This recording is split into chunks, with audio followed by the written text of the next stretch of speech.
Okay, cool. So I'm here with MacKenzie Wilson. MacKenzie's our friend, resident of Calgary, I believe, right, MacKenzie? You got her. Yeah. So are you right in Calgary, on the outskirts? Where are you? Yeah, no. Actually, I'd probably be considered inner city. Yeah, born and raised is as Calgarian as you can probably get. Okay, sweet. So MacKenzie, what is your official title at SingleKey? I don't even know. That's a good question. I've got 3 general roles: director of partnerships, community engagement, which is really bringing that landlord stakeholder into the conversation on product design, messaging, and then I also do all the events in Western Canada. So I don't know, director. Let's call it generic director. And you're an experienced real estate investor yourself. You own a portfolio, and you also run Alberta's biggest landlord Facebook group, correct? Yeah, that's right. It's called the Alberta Landlord Community. We're now well over 5,000 members strong, and I would say that's certainly where I've gotten my stripes and my street cred, and it's pretty good because you can pose any question, you'll get a half dozen responses, not all necessarily correct or perhaps passing in the eye of the law, but at least gives you that perspective to approach a problem in a different way. Yeah, you get some unconventional solutions in there, I'm sure. That's a much better way to put it, Anthony. Unconventional solutions. And I did pivot last year and bought a business, which is interesting. I now own an eviction business and a process serving business. So one of my sponsors through the Facebook group, my now partner, Brad Longeway, approached me a few times, and I'm now another business owner. So pretty cool. Oh, wow. So can you tell us about that? How does that work?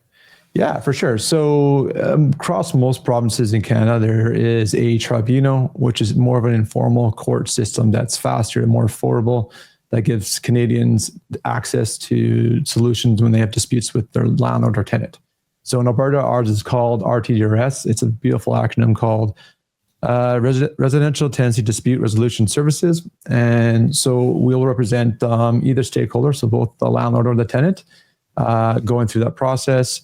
And then the other side of that business is process serving, which essentially is we will serve or deliver documents for any piece of legislation in Alberta, or even outside of Alberta for that matter. So it can be divorce papers, insurance claims, eviction notices, lawsuits, you name it. If there's a reason to have paperwork delivered personally to an individual, we'll do it, which is quite complimentary on the real estate side, because of course, if someone's going through the unfortunate business of doing an eviction, they have to then post notices, and we'll do that as well, right from start to finish. And so you don't need to be a paralegal to be in this business? No. So in Alberta, we're called agents, and in the tribunal, you can certainly self-represent. It's specifically set up that way, so it's very accessible to any Albertan. That being said, my business partner, Brad's done well over 4,000 cases since the inception of RTRS, which was about in around 2006, 2007. So, and on that note, he's gotten quite good. So depending on which TDO or tenancy dispute officer that you'll get in your hearing, we will shape the conversation to get the best result based on the personality of the officer that we're dealing with for the hearing. Oh, interesting. How much do you know about the Ontario Landlord Tenant Board in terms of how it operates, logistically speaking, in terms of notices, and is it similar to the Alberta Tenant Board? Obviously, you're out of province. So the caveat here is I've done my research and poked around. I've never gone through the process of submitting some end documents and filing. Knock on wood, if I ever get out there. But they both have a portal. Your legislation is obviously quite a bit different. You have these forms called N forms, L forms, all those sorts of things. And so you've got more stringent paperwork requirements and notice requirements. So generally, which is probably the more important thing, but in terms of just look and feel, it's probably similar. The only difference too is we do all of our hearings over telephone. I think that's kind of the right balance because that technology is pretty much understood universally. dialing on a phone call versus a Zoom and a video and all this other stuff, which I think maybe a step too far that maybe the LTB went with, which is just probably added to the logistics and the challenge in the backlog that you guys are of course working through. Yeah, it's not as well known, but a big part of the backlog that was created in the early stages of when the COVID pandemic began was because they switched all their systems from in-person to online, to 100% online. Yeah. And I mean, the whole world was kind of migrating online at that time because of COVID and remote work, but that was a huge slowdown in the process in terms of, one, rearranging all their systems to be online, two, training all their staff, and three, just people figuring out the technology for the first time, as you said. Yeah, and I say this lots, and I'll say it again. I gotta give props to Service Alberta, and particularly the Department of RTRS. Our director in the government, her name's Patricia Toplin. They already had a plan in motion at the time to do this. COVID simply just accelerated it coming into the market, and I 100% confident because of that. We've had probably, I think we still are the fastest eviction times across the country. I'm pretty sure probably Saskatchewan will rival us in terms of the day you file to the day you get your order. But it's fast. Right now, we're actually quite slow for us. We're booking into the first week of June right now. So we're talking, and just the day after the Canada Day elections here for our new Prime Minister. But yeah, we're booking, was that 5 to 6 weeks right now, which is crazy long for us. Yeah, that's, I think 5 weeks, about 5 weeks, 5.5 weeks maybe from where we are right now. So that's crazy long. So that's from filing first notice for eviction to getting the hearing. And then how long after the hearing, if they still haven't paid or whatever the reason for eviction may be, how long after the hearing until you can get them fully out? Yeah, so it depends on what type of order you get. There's two types. There's a conditional order or an unconditional order. And as it sounds, a conditional order means you could have the order to be evicted if these conditions are not met. So maybe there's been a proposed payment plan between you and the tenant, or the landlord and the tenant. And if the tenant doesn't make the payments on the promised dates and amounts, then the order becomes enforceable, and you can go in and evict them. You have an unconditional order, which is strictly that if you've gone for eviction again, that is an order to evict the tenant, and it usually comes with a deadline saying the tenant's been given maybe 72 hours, maybe 1 week, maybe 2 weeks. It depends on the circumstances. They'll usually give a little bit of a timeline to help with the tenant, give them time to move out. But there are orders. So, and then you have to get filed with the King's Court Bench, which is now automatically done by RTRS.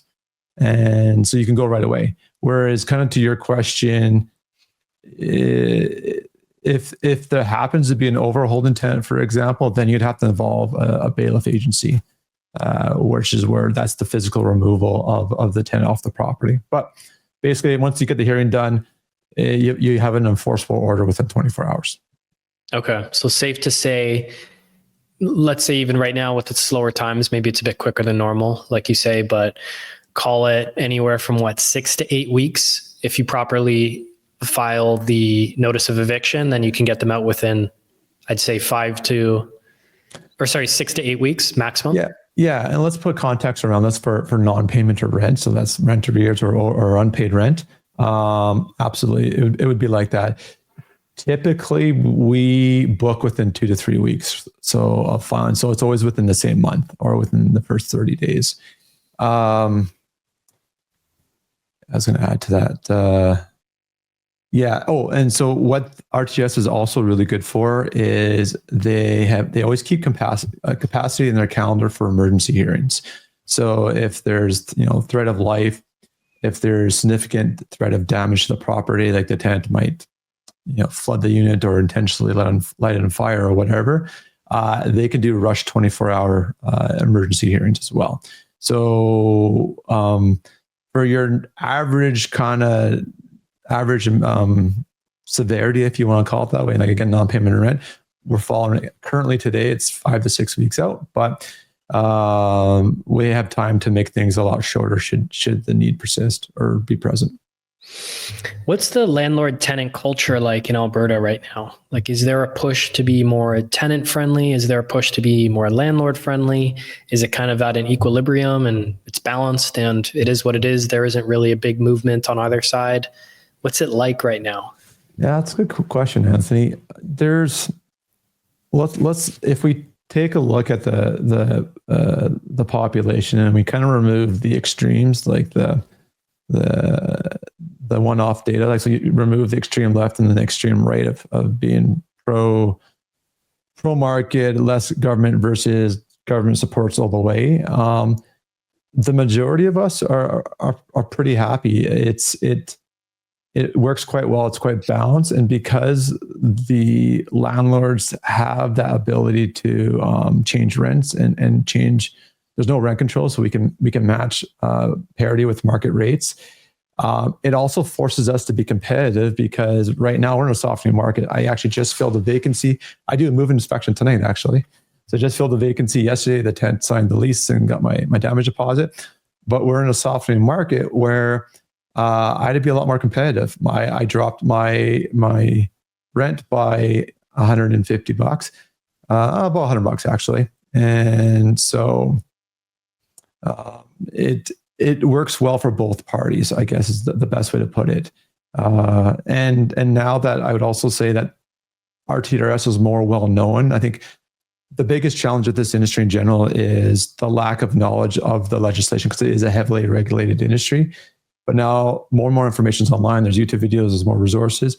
People are more willing to use RTRS as a tool to mediate or to come to solve their differences or their disagreements with their landlord or tenant. What would be the advantage of hiring you with your company you recently purchased to help mediate disputes as opposed to hiring a paralegal? Yeah, for sure. So if someone's a keener and they want to do it, there's enough information. If you're willing to do the research and the time, you can figure it out yourself for sure. It's not overly complex. There is some steps you have to understand with how the law works and the legislation gears turn. But if you're, and I would say majority of our clients, we're a mix of both corporate and do-it-yourself mom and pop landlords. Most mom and pop landlords have one to three doors on the side. They have a full-time job. They already have a personal or family life. They're already very time constrained. That's one big advantage from just going with us. We do it very effectively. We're very fast. We're very good at it. Versus if you're brand new and learn this process, you're going to expect to give up a lot of time. If you make a mistake and you increase your eviction time and lose one more month, which is quite common, then you would have already paid. You've paid more and losing 1 month's rent. Our fees vary from corporate to corporate's in around the 600s, give or take, and then our walk-ins are close to 900. And the average rent in Alberta, I think, right now is even on a 2-bedroom, it's about $2,000, or 2 to 3 bedrooms, yeah, depending on the location, is in around $2,000. So You're going to save a ton of money just by using us for faster. You're going to look at what your own time's worth and see how much time you spend on it, because you'll probably spend a good 10 hours between phone calls, getting the information together, doing your survey and all those things. And then as we mentioned earlier in the show, we're very articulate with the law. We know how to position things with the right language to get the result that you want. And you have to be careful, because if you're not comfortable dealing with confrontation, there's also that personality aspect would be another good reason to hire us. Yeah. Okay. Got it. So the option would be you work with specialized operators, and this is your niche thing that you do, help landlords, or you work with potentially a paralegal who might also do the same sort of specialization representing landlords and tenants. Yeah. We've even dealt with, we've done a ton of cases against actual lawyers that have come through. It usually within the with lawyers that are practicing, typically the RTA, Residential Tenancy Act, isn't a very appealing legislation. It's not very well known by most lawyers because it's and understandably so. They've trained for a long time. It's not very profitable. The cases and the retainers they'd have to collect. So it's just that most lawyers aren't very well versed in it, especially at the level that we are. And we have, unfortunately, well, I guess for our clients, fortunately, but for the other clients that's hired the lawyer, we've been able to outmaneuver and deal with lawyers that have come in, and they're just not really familiar with the law, and you're paying quite a bit more. And what's investor sentiment like in Calgary, for example? You mentioned rents are softening. Like, what is that softening from? Is it the peak COVID years when everything just seemed the peak to over last year? Like, we had a big spike there for a bit, and things are now coming down. And my educated guess with the a little bit of tariff uncertainty that we're still in right now, we're expecting a recession.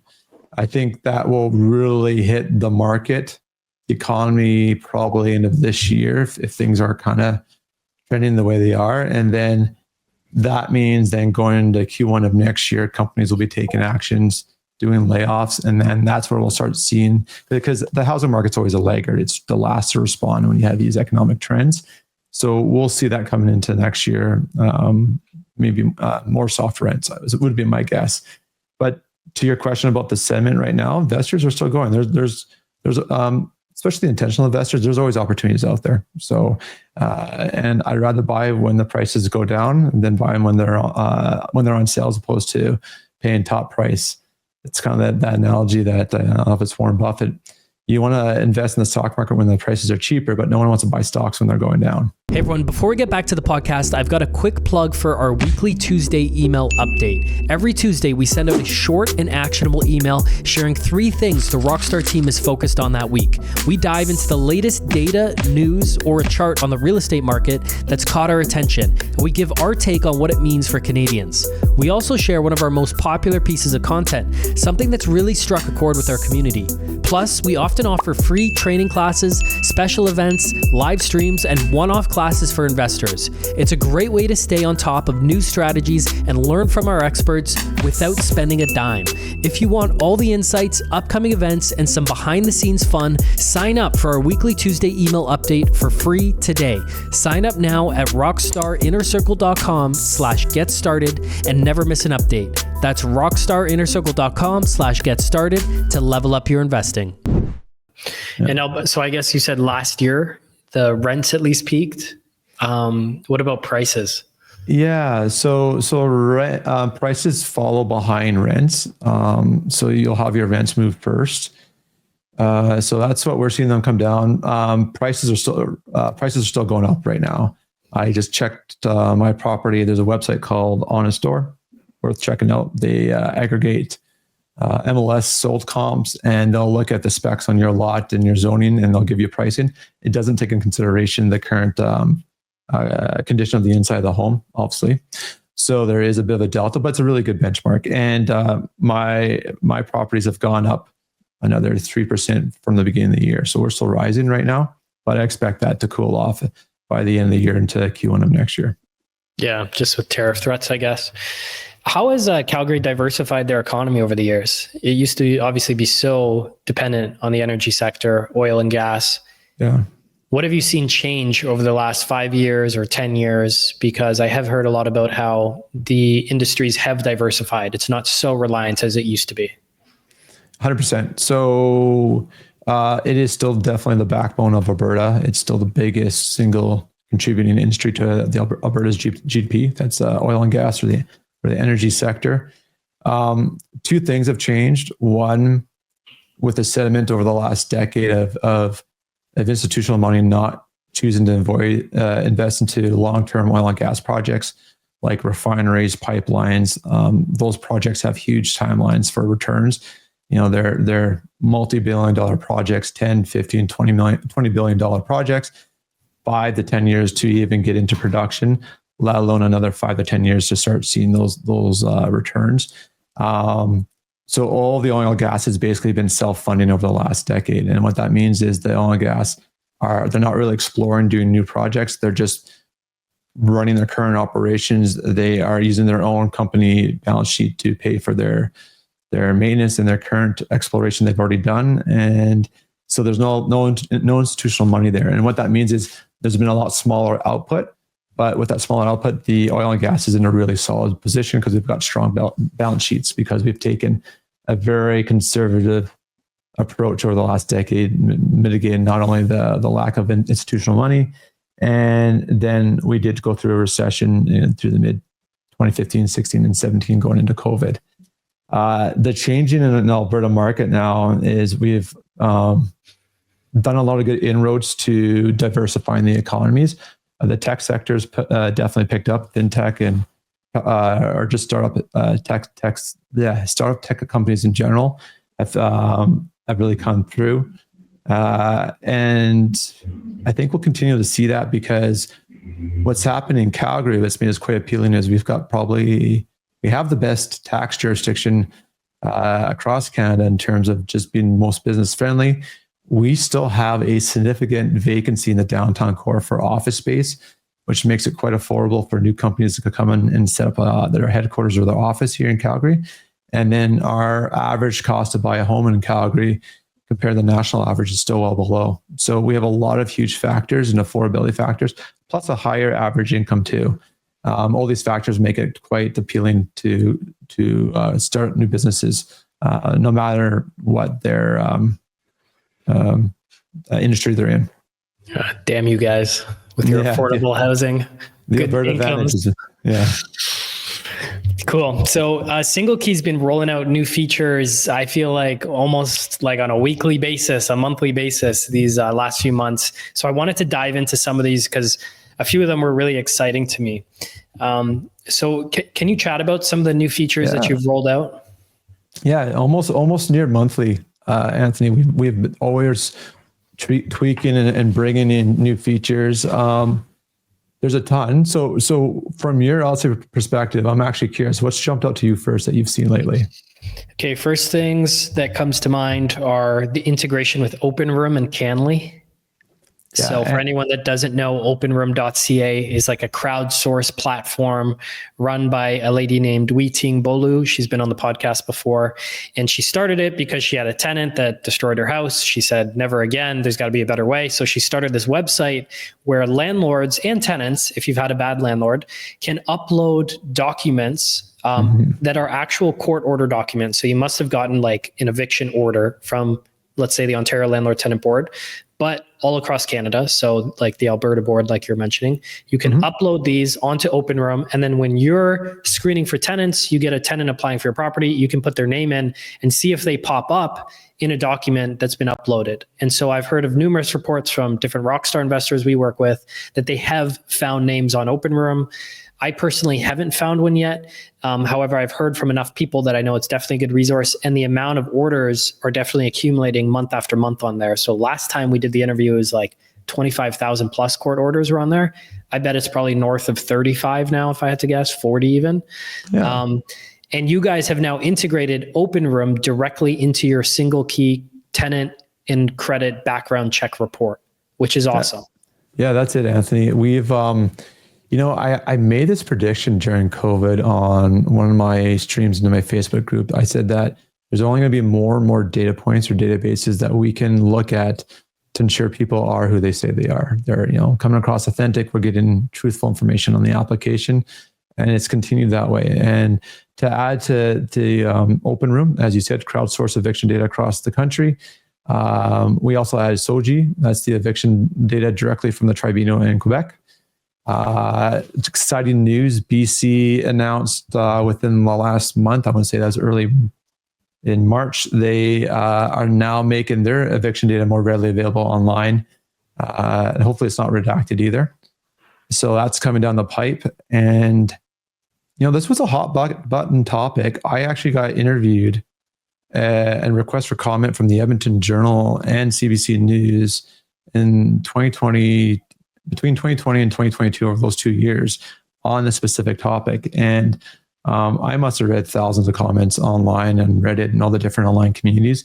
And the consensus I got out of both parties, landlords and tenants, is they want this database to hold the bad apples and actors on both sides, landlords and tenants, accountable. Because it really is a small subset. We're talking like less than 5%, maybe 2% of the general population that has these ill intents that's looking to take advantage of the other party.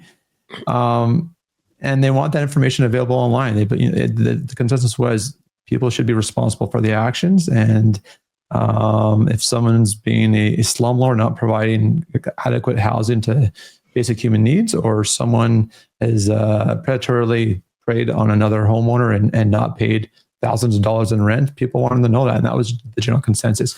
The other important factor that came out of it is there needs to be a proper mechanism to allow people that have been incorrectly named to dispute and have their information pulled off the database, so then they don't get, looked at with that public shaming, if you will. Yeah, forever branded. Yeah. Now, CanLII, how much do you know about CanLII and how accurate their info is, how updated they are? Can you describe what they are? Yeah, so CanLII, don't quote me on the acronym, but essentially it's a not-for-profit or might be a government agency that collects court records across the country for all different pieces of legislation. And essentially, lawyers will use it to study precedents when they prep for a case. That's essentially the primary purpose to it. It will vary by province because really it's dependent on the tribunal or the body that has the records, how often, to what volume do they report. Generally, because it's for precedents only, you don't get 100% of documentation submitted to CanLII. You get just primarily the most important cases that set precedents. So, and that's no different here in Alberta. What's exciting though, so here's a little bit of a pro tip. Saskatchewan, they have done a great job. All 100% of eviction data in Saskatchewan is in CanLII. So that province is covered. SOQUIJ, like I said before, is Quebec. They're online, they're accessible. That's part of it. BC, I think, is moving that way. Alberta, we have we still have a little bit of ways to come. We have the ability to do an online search. There's a portal you can go or submit a form.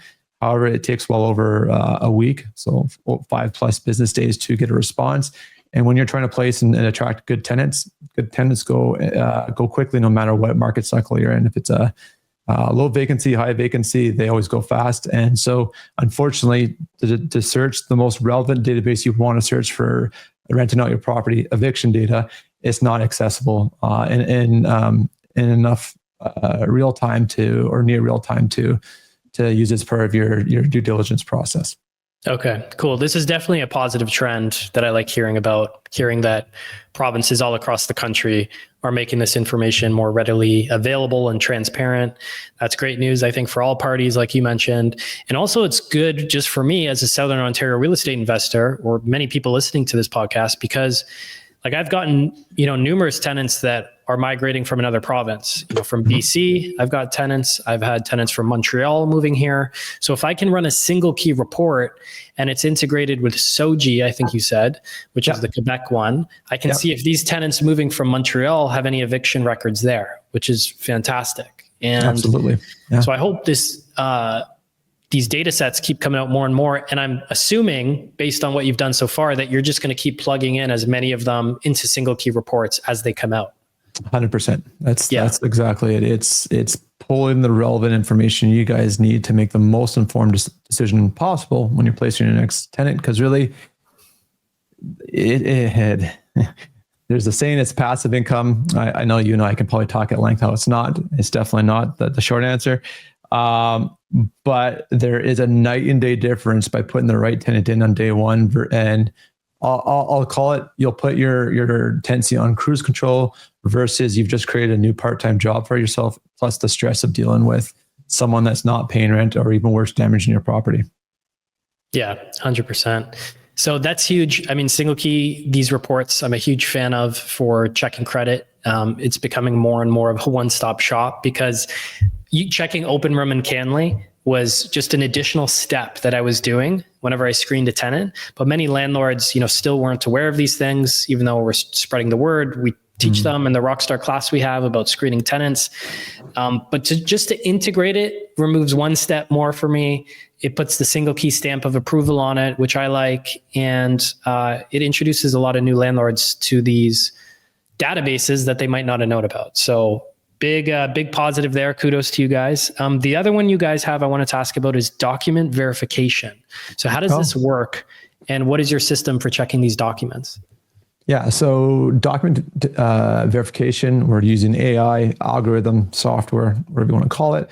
And we can essentially check two types of documents for you, pay stubs and bank statements, to ensure that they are authentic and legitimate and haven't been altered or photoshopped in any way. So let's get a little technical, but I'll keep it high level technical. That if you're not super tech savvy, you could still follow along. So if you look on your computer, you've got PDFs, even on your phone. And if you go right click and select properties on the PC or get info on a Mac, you're going to look at something called metadata. And that's all the different pieces of information telling you about that file or that PDF. You know, when that file was created, when it was last modified, who's the author of that software, how that PDF was encoded or created by what was the software there, if it's been altered since then. So all these are different pieces of information that you can check manually. But now we started to automate that through using AI. So we're going to look at and see if the editing software on that Bank of Montreal bank account statement says, I love PDFs or Canva. That would be a huge red flag, because you would expect the author or the encoding software to be directly from Bank of Montreal or digitally signed by. There's something called digital signed certificates, but or you would expect if there could be a third party industry software where they would use that for creating their statements, and then you can look up that company to make sure they are in fact a legit business. But if you're getting a bank statement or a pay stub and the editing software says Canva, for example, you know, you got some huge concerns that there's been some changes or alterations. Also, we check for changes in font, blurriness, if they've actually thrown different text on the page to remove key pieces of information. So that's basically what we've done. We've automated that. And so a pro tip for all your listeners out there, when you are collecting this information, one, we've automatically do it through our platform. We put call to actions to the tenants on the application to use PDFs over screenshots. You get a lot more information with PDFs. You get a complete picture, and a screenshot of maybe a zoomed in part of your bank account just showing the balance doesn't do anyone good, because you don't know if that's a screenshot that they found off the internet, because there's no names or anything associated to it. So stay away from screenshots, JPEGs. You really want it to encourage your tenants to provide you PDFs. So your AI software won't pick up on those screenshots. It'll just pick up on like original PDF files.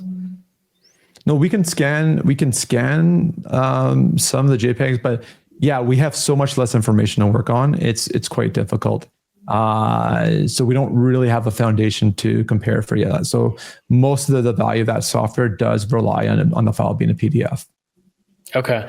And like, how thorough is it? Like, how reliable is it? Is there like a success rate in determining alterations or something?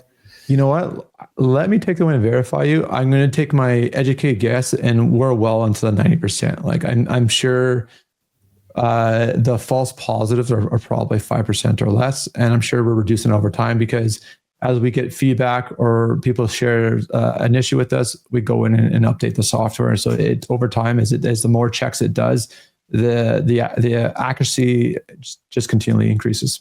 Yeah, and as these AI models improve as well, it's already going to catch, like, I'm not going to catch most of these things unless something's super obvious, right?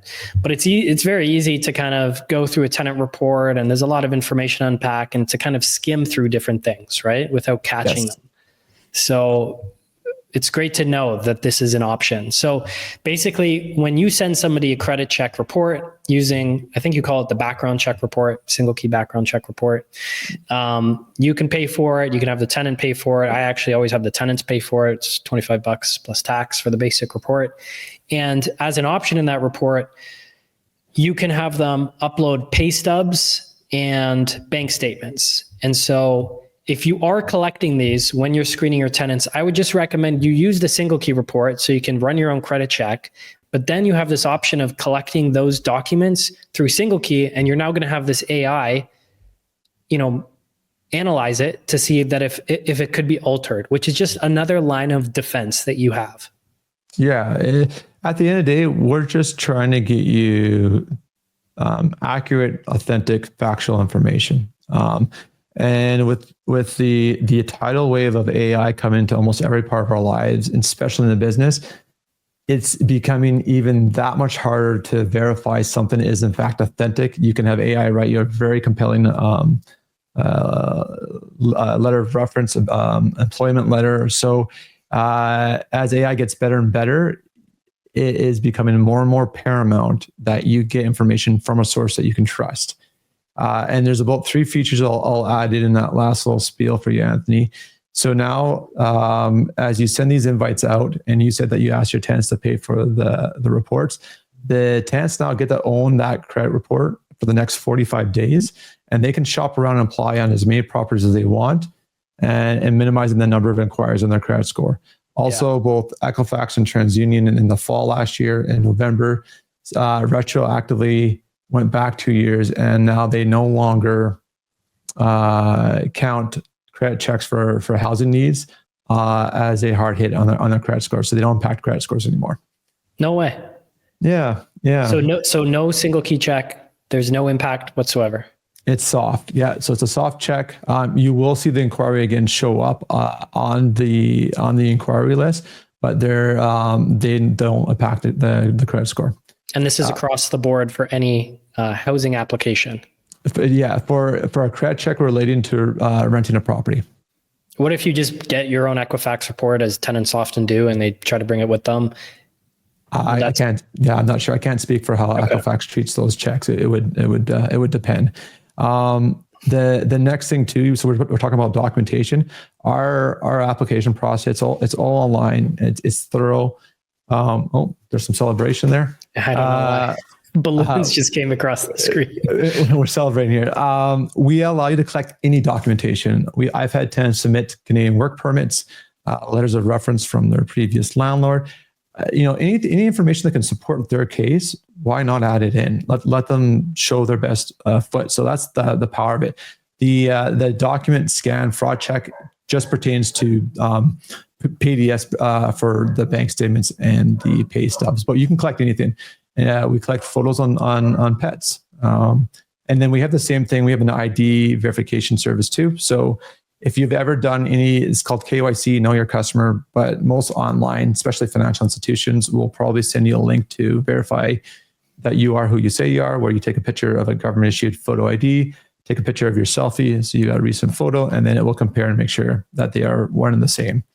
So we now include that information as well. So it's providing that really good foundation of documentation from day one. So it used to be you just take a photo of like your driver's license and you upload it, but now it's like you take the photo and then you have to do the KYC face scan where you're kind of looking side to side as well.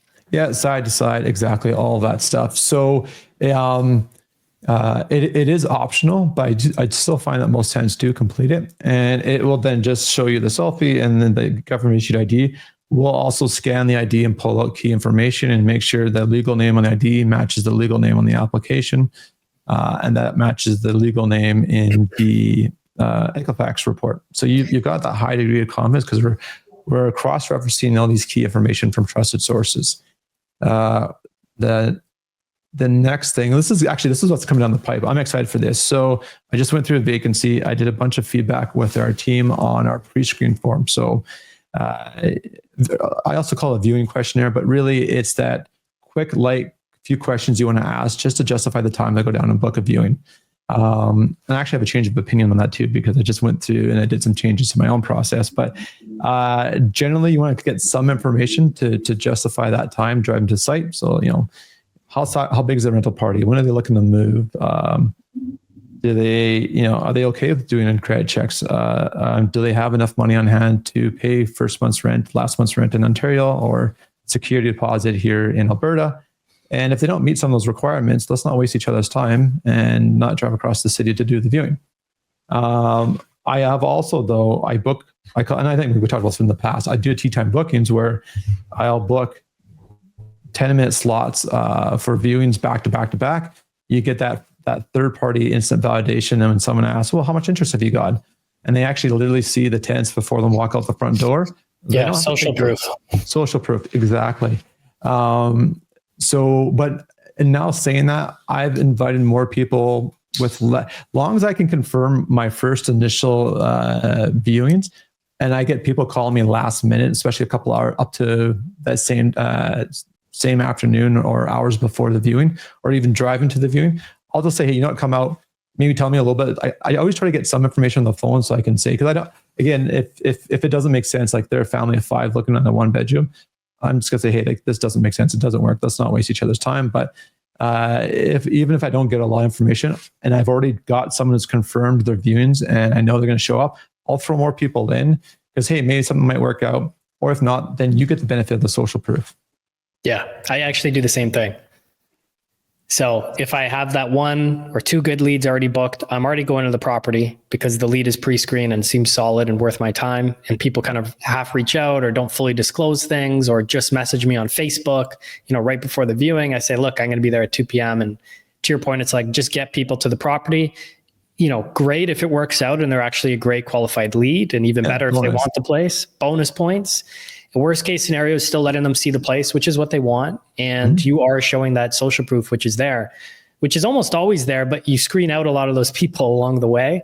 So it's like the prospective tenants that are actually getting invited to the property don't necessarily see all the demand that you are getting because unfortunately you do have to screen a lot of people out. Yeah, 100%. Okay, so if the ID is flagged for something, whether it's driver's license or what have you, or a pay stub or a bank statement, how are you notified or how are you aware that something's been flagged when you're reading your single key report? Yeah, you know what? Instead of just talking about, how about I just show you? Seeing is believing. So, yes. Do you have to allow me to share my screen? So you just got to hit the present. Which I should know this. Oh, I see. Yeah. See at the bottom there? Yeah. Yep, you bet. And then share screen, and then I can throw you up there. Cool. Yeah. So how this information is presented. So let's go to the ID verification section. So we give you a kind of a Boolean, like a sanity check, a pass or fail. So just for example, some things we check is, does the selfie match the picture in the driver's license? Is the license valid? You want to only be accepting a valid license. If it's expired, it doesn't matter if it's the same person or not. You need a valid ID. That's critical. What else? Yeah, name match, date of birth matches. On pay stubs, for example, let's see if I can go up to that section for you. Actually, just that alone, MacKenzie, is beautiful because it just pulls the information and again makes your job so much easier. And so makes it so much less likely to miss it because you're just looking at so much data and trying to analyze it all. It's easy to miss little things like, is the license expired? That's something I'll be honest, that I haven't been paying attention to, but if it's being flagged like that, that's fantastic. Yeah, I early on, one of my first screenings I did on my first property I bought as an intentional one, because I also house hacked and rented out my basement suite. But I had a tenant send me a passport. It wasn't expired, but they cropped out the passport number. And it was just the weirdest thing. But, and so even things like that will get caught because you want all the information to make sure the ID is valid. So here's the documentation that they provided in this case. And so we've got a quick pop up a pass or fail. So in this one, we can see it's passed. So we can click on it. You can view the document in its entirety. And then you've got, again, all the breakdowns of the different checks that we're doing, abnormal font detection, talking about what the last editor of the software was in the metadata. And you can go through and check it. That's beautiful, man. It's a beautiful product you guys have built. Yeah. And so in this one too, we also make sure banks, all the supporting documentation has to be recent. I think it has to be within, is it 60 days or 45 days? I have to go back and verify. I think it's 45, but don't quote me on that. But it has to be, you don't want to pay stuff from 6 months ago or bank statement because obviously that data is stale and is very well cannot be accurate. So yeah, that's something I've seen pretty often is I'll get pay stubs, but they're like, 2 months old and I catch the date and I'm like, hey, do you guys have something from like last week, 2 weeks ago? Do you have your last 2 pay stubs? Yeah, exactly. So you want, you want the most recent pay periods. Totally. Yeah. So what else? This is pretty exciting. This is I'm going to say it's my baby, but man, it was a team effort to build it. I was just the catalyst for this. And you can take credit, MacKenzie. I won't tell everyone else. All right. Yeah, we'll let Villa know later. But so what do you see when you look at this? Yeah, so this I thought was new. This is what I mean by you keep rolling things out. And I feel like it's almost like every week or month when I pull these, I'm looking at something new. And I love the visual here. And so for people that aren't seeing our screen, it shows the different trade lines on this sample credit report. So there's a mortgage, student loans, credit cards, and it shows month by month, like check boxes to show if those trade lines were paid, those payments were made that month, and it's flagged red or yellow if there's late payments, and it shows 60 days, 120 days, like how late those payments are. So you can actually see just this beautiful visual across all the different credit lines of which payments are being made and which payments have been missed on a month-to-month basis. Yeah, exactly. Yeah, it's a linear timeline that it's a rolling, I think it's rolling 2 years, or we might have actually just increased it to 4 years. Oh yeah, it's 4 years now. And essentially it's that it gives you a quick visual of all of the trade lines. Trade lines are or any kind of product where value or credit's being given to the tenant as collateral. So then they have an onus to pay back the creditor, the provider. So, a cell phone is a prime example of that. And it just shows you for each pay period or monthly bill or statement, do they pay it on time? And if there's late payments, so for example, here, January in 2023, that statement was paid 30 days, within 30 days of it being overdue. So if it was due in the first, it got paid sometime that month. And then in this case, this one pay period, this statement got paid 3 months after the fact when it was due. So that's how you want to interpret the data. And so two things that you can quickly derive out of this, and which is where I'm like this, and this really helps tenants out because you've got two situations where you've got a damaged credit score.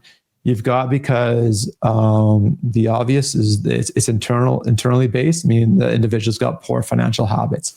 So if you are looking at this and it looks like a checkerboard and there's no rhyme or reason, there's just random late bills everywhere, that's a red flag. I would move on. That person's probably not financially stable.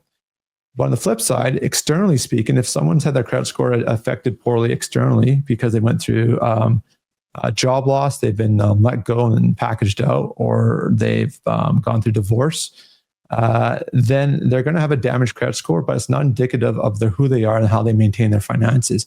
And those are my favorite people because you get these diamonds in the rough. They're so grateful for you giving them the chance because they've had a hard time finding a place, and they pay you on time. And it's a really a good beginning to a long-term tenant-landlord relationship. Mm-hmm. That's cool. Can you scroll to the top, MacKenzie, of this sample report? All the way to the top. Do you have the QR code on this one? Because that's a really cool feature. Do you want to talk about that? How about you talk about it? I'd like to hear how you explain it. Okay, sure. So at the top of every SingleKey report, you get a quick snapshot of the score, how it's ranked. In this example, 493, it's a poor score. It's got a kind of a nice semicircle visual. Debt to income ratio, so you can see their debt payments to their income ratio at a quick glance with some commentary on how that is classified by SingleKey in terms of good or bad. And a rent to income ratio as well, which is important, which is, how much is the rent on the unit they're applying for versus their income. So you typically want to see a lower ratio, at least lower than maybe 33%, right? And QR is a QR code right up top. And so this has actually proven useful to me, MacKenzie, because somebody had a SingleKey report and they brought it to me as their application. And they said, hey, I have a SingleKey report from another application 2-3 weeks ago.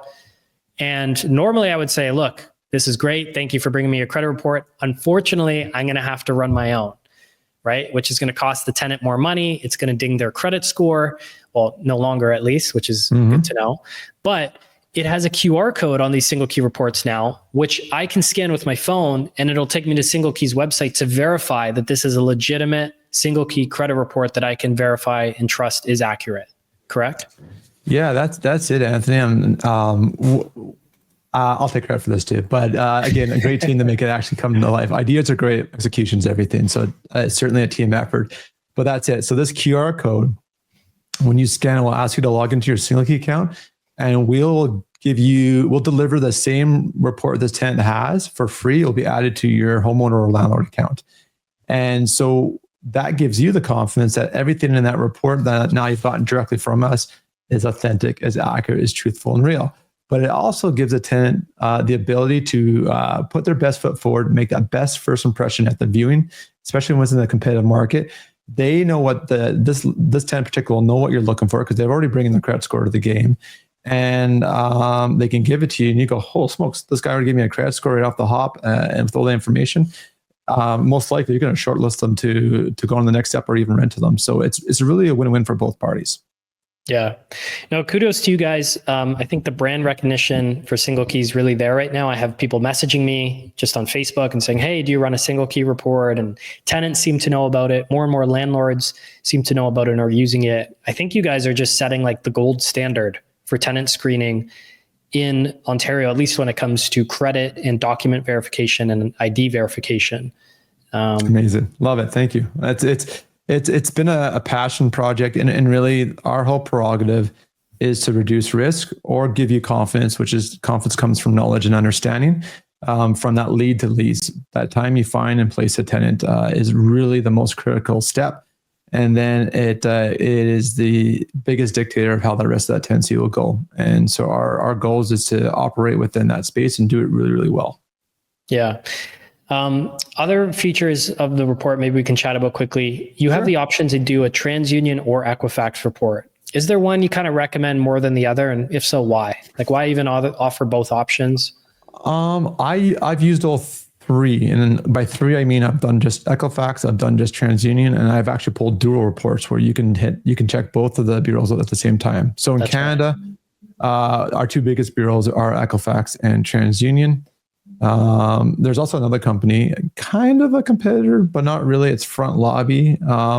More so they do debt reporting, which I think is a very powerful tool, certainly worth checking out. And they've actually are considered a bureau as well. They've met the compliance standard for that. But I've looked at probably now at least 1,000 of these reports. And what you'll notice, my educational guess here is there's a cost for businesses to report to a credit bureau. And, it's in business nature to keep OPEX down, keep their expenses low as possible. They typically choose to report to one bureau over the other. So while there's certainly a large overlap of data between the two bureaus, there's also a significant subset of the data that's unique to Equifax or just unique to TransUnion. So, maybe Ford Credit Canada might report all the car loans just to Equifax and not TransUnion. And then maybe, Dodge or Chrysler might just be TransUnion and not the latter. So you can get two sets of different information. And I have seen in some cases where collections and bankruptcies was missed by one bureau or the other. Wow. So my recommendation is it depends on the type of tenant demographic and the property that you're renting out and your own personal risk tolerance. So I just rented to an entrepreneur. And so I pulled both credit checks on them. I wanted to get as much information as possible because they're a dog walker. And so quite successful. She's been doing it for 8 years and 3 years running it as her own business. So I just wanted to make sure I got the best picture possible, since verifying the income is a little bit more difficult and it can be a lot more invasive if in those situations, if you have to go down collecting documents and tax returns and things of that nature. So there's, depending on what your risk tolerance and maybe if you've got an executive high-end rental, you might want to check both of the credit checks. If you've got more of an entry-level product, going with one or the other is probably okay. Okay. Does TransUnion typically report a bit higher than Equifax though? So we'll get into the weeds here. So there's no two same credit scores out there. Yeah. Because what you're looking at is they're going to take in all these different factors on this report to then use a formula or a weighting system to then come up with this credit score. And Equifax and TransUnion will both also do custom reporting for businesses. So in the auto industry, they might look at things a little bit differently and weight certain bill payments a lot more important, have a higher influence on the credit score, whereas maybe the banks might look at for mortgages other things quite a bit differently. And so the credit score will come out with slightly different numbers, even though it's the same information going in, but it's weighted and the formula that comprises that magic number is different. And so that being said, they're not really an apples to apples comparison. They're good approximate averages or approximations of where this person's at, but you can't compare an Equifax to a TransUnion, unfortunately. Yeah, I do find TransUnion typically averages a bit of a higher score. I think that's pretty common across the board, no? Yeah, and you know what? I can say I've seen similar trends that way as well. But again, I don't know how we don't, because how they build that credit score is not public knowledge. It's proprietary. I don't know what they're looking at to then justify a higher or lower number. Yeah. So take it just as an anecdote, maybe from us. Like if you see a higher TransUnion score, that may very well likely rank as a lower Equifax score. Quite possibly. Yeah. Quite possible, yeah. But if you always are just using one, like typically I've only ever used Equifax, you kind of do get used to their grading. So it's like, I have a good understanding of what a 700 is on the Equifax scale. And so you'd find the same thing for yourself. Totally. Can you chat with me about Front Lobby? You said it's a debt reporting agency. I have heard of Front Lobby. How do they work and what is that about? Yeah. If you guys go and check them out, say hi to me. There's Zach Killam is the CEO and co-founder. And then Katie Galinsky, she's the chief marketing officer. I know them both very well.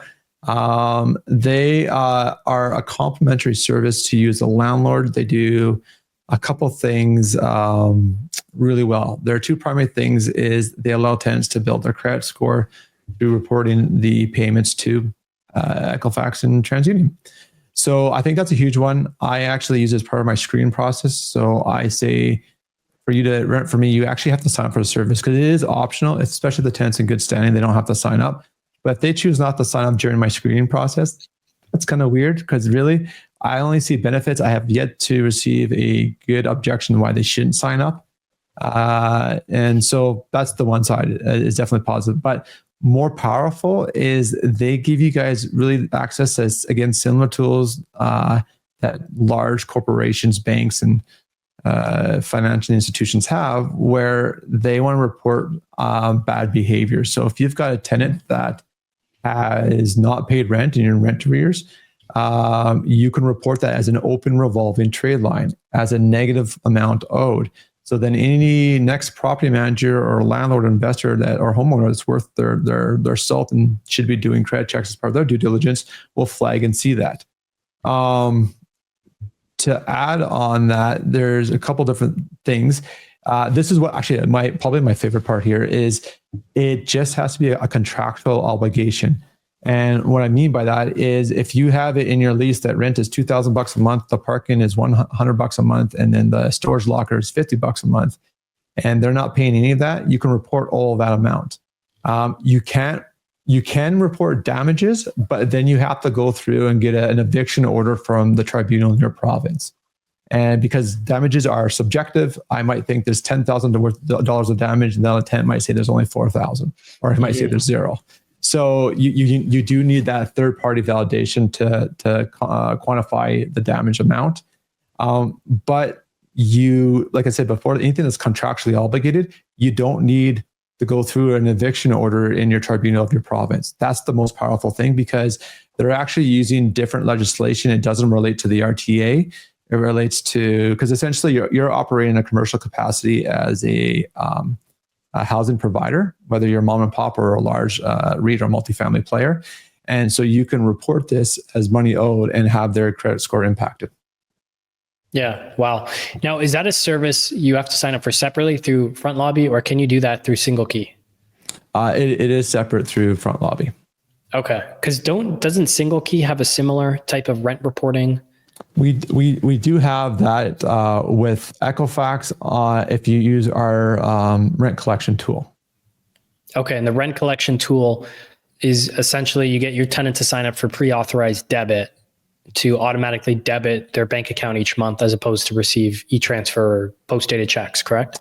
That's right. Yeah. So we're still finalizing on the works. We're kind of there's some, these gears go a little bit slower than we like. We're working with Equifax to get that going through. But the way it does work is, and also actually that's another thing that we've changed too, Anthony.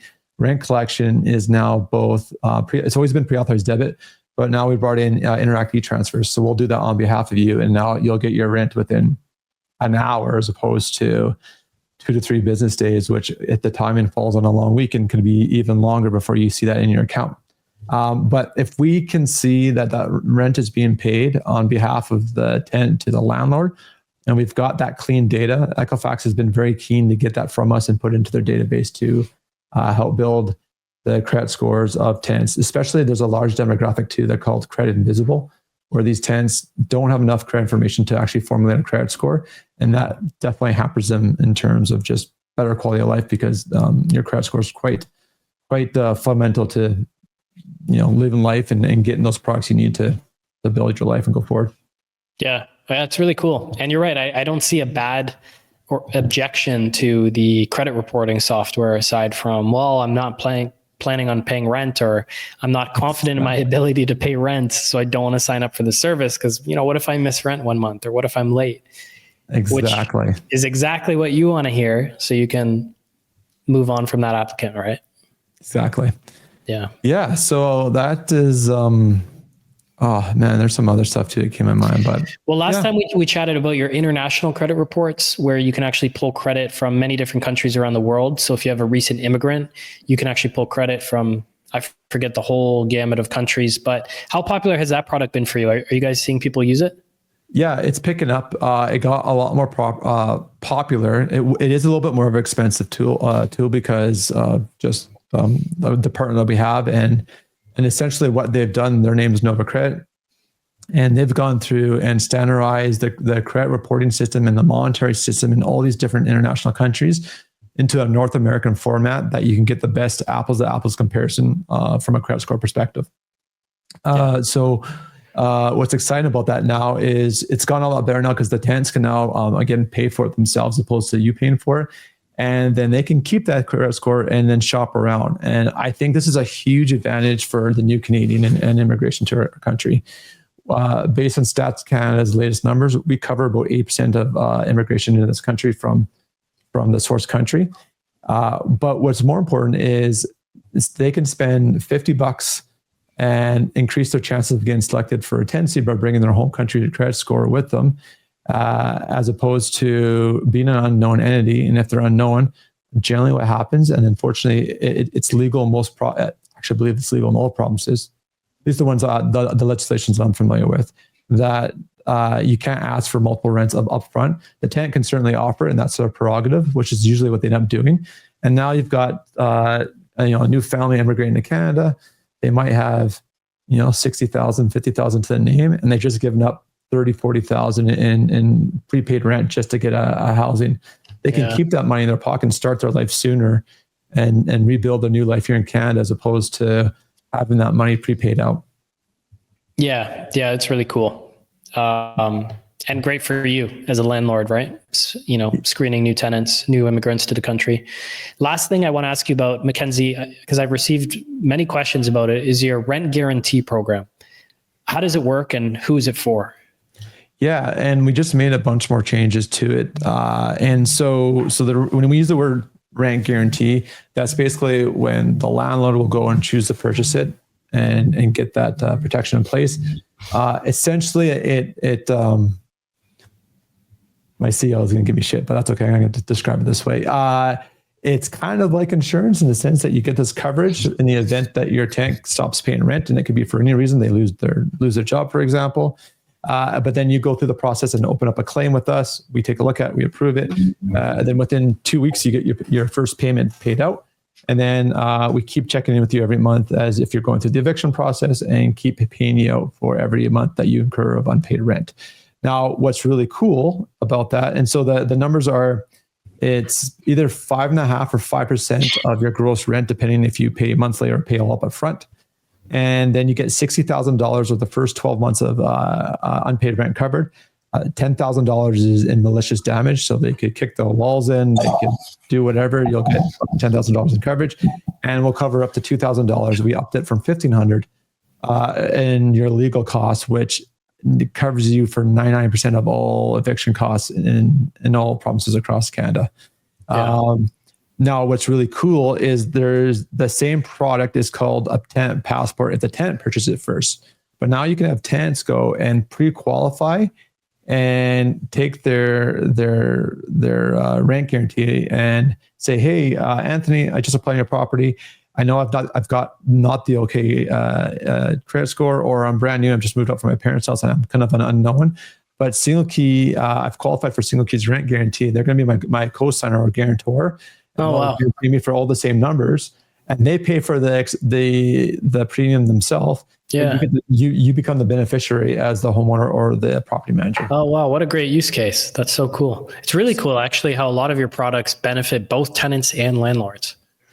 Yeah, so the super exciting thing is going back to the new Canadians, which they're a huge demographic in this country. We're a country built on people immigrating to Canada. Is in the same sense they can bring that foreign credit score with them. They can do this process and they can then pay the premium, where maybe it's $50 or $100 a month, almost guarantees that they get in the rental property, and then haven't given up $30,000-$40,000 up front. And so it's a win-win. And then of course the landlord's in a good position because now they've removed that risk factor of that unknown or that uncertainty with that applicant.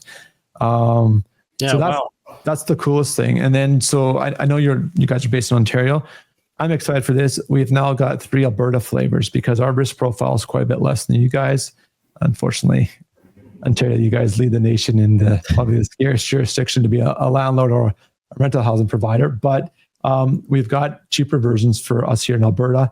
And essentially they go, I think we're still finalizing the numbers, but you can expect them to be around 2% and 3% of the monthly premium, where you get then 3 months and 6 months of coverage versus a full 12 months. Damn Albertans again.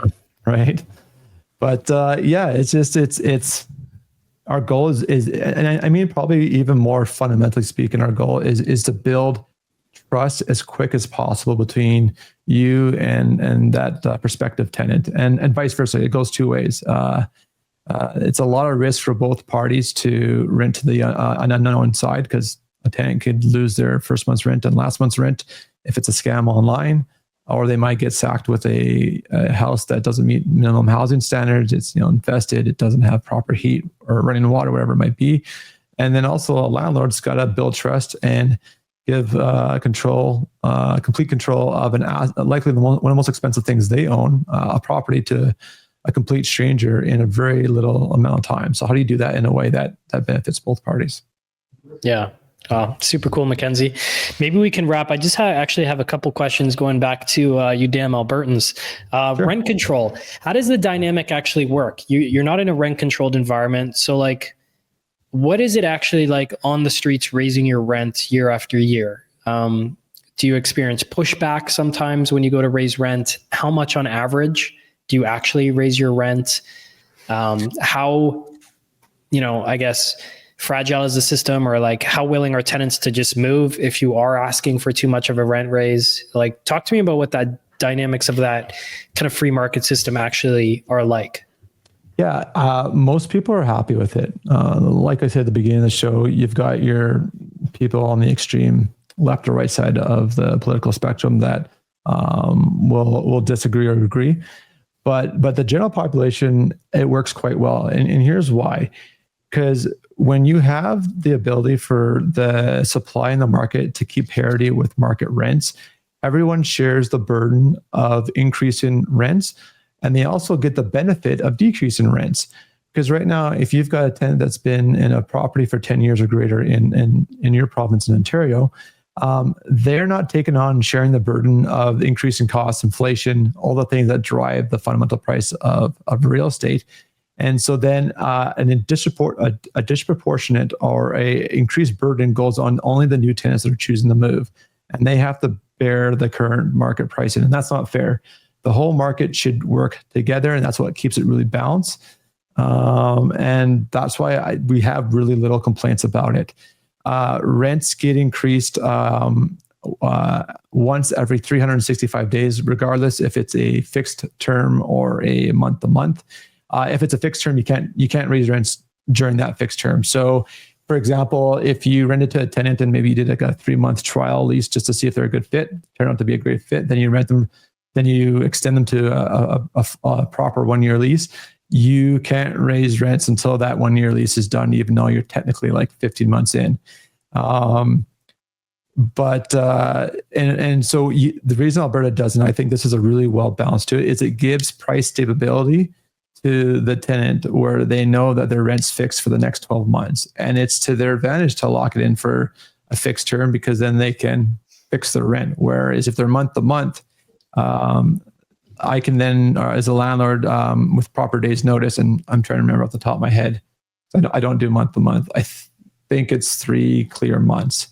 I can then raise the rent whenever I want. So there is a little bit less price certainty to the tenant's budget going down that route. So how much do you actually raise the rent on average?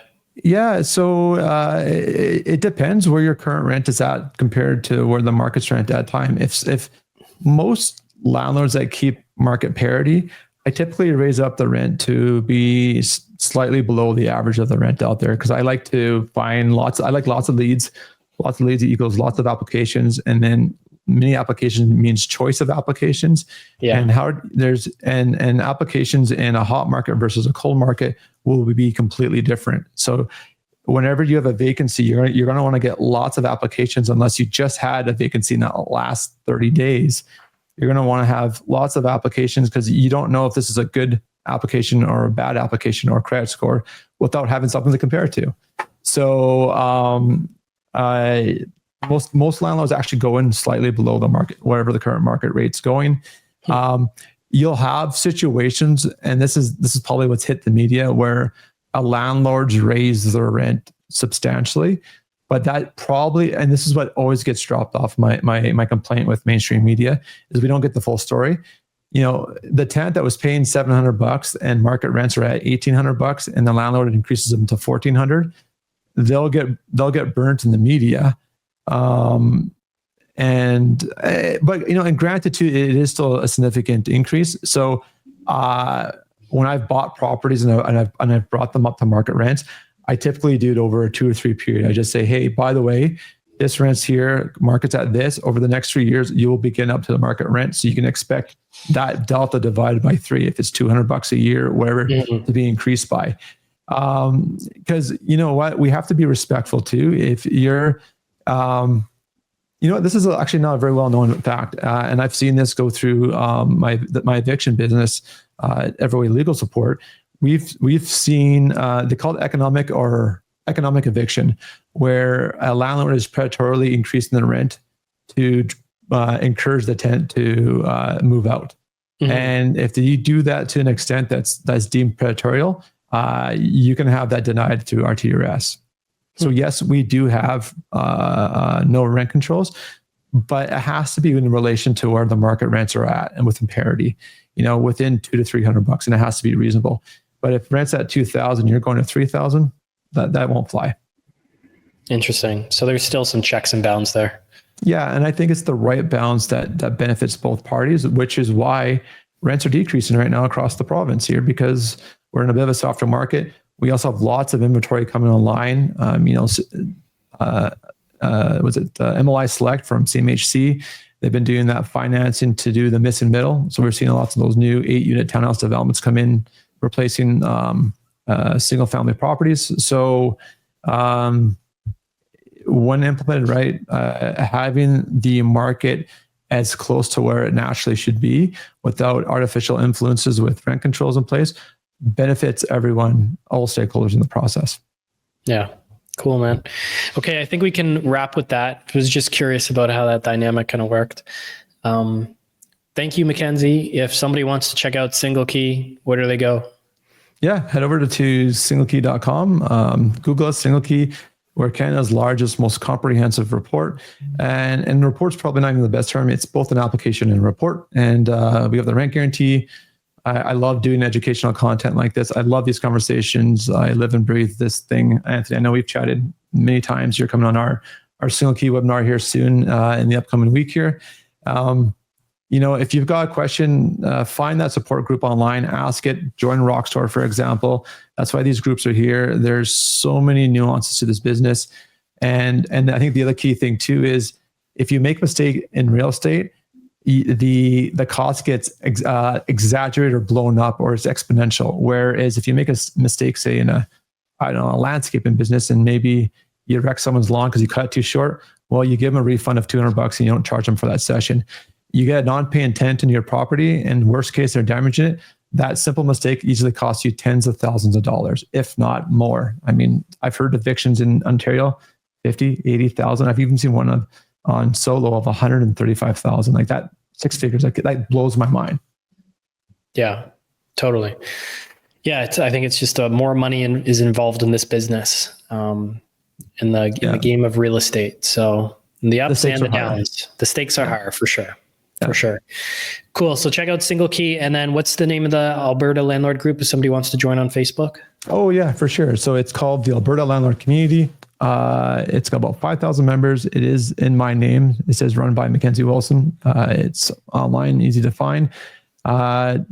Check it out. And then also the latest business, Everway Legal Support, your one-stop shop for dealing with landlord-tenant conflicts. Either party will help you out. Sorry, what was it? Everybody Legal Support? Oh, Everway Legal Support.